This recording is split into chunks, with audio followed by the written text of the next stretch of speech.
আমার আল্লাহ রাব্বুল আলামিন, আমার আল্লাহ রাব্বুল আলামিন ফজরেও আমার আল্লাহ প্রথম আসমানে থাকেন না, যোহরেও আল্লাহ প্রথম আসমানে থাকেন না, আসরেও আল্লাহ প্রথম আসমানে থাকেন না, মাগরিবেও আমার আল্লাহ প্রথম আসমানে থাকেন না, ঈশায়ও আমার আল্লাহ প্রথম আসমানে থাকে না গো। আমার আল্লাহ ফজরের আগ মুহূর্তে রাত 12টার পরে গভীর রজনীতে প্রথম আসমান থেকে তাকাইয়া থাকে। আমার বান্দা বান্দিরা আমি আল্লাহকে আল্লাহ বলে ডাকলে, আমি আল্লাহর ডাকে সাড়া দিয়া তাহাজ্জুদে দাঁড়াইয়া যাও।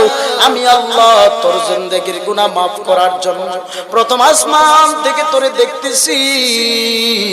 এরে বাবাজিরা, এই জন্য বলবো যেই কবরে তোমার আমার আপনজন কেউ থাকবে না, যেই কবরে নবী ছাড়া একটা সেকেন্ডের জন্য তোমার আমার আপন কেউ থাকবে না, ওই মায়ার নবীর মোহাব্বতের মালা গলায় লাগাইয়া জিন্দেগিটারে চালাও, তওবা করে নাও।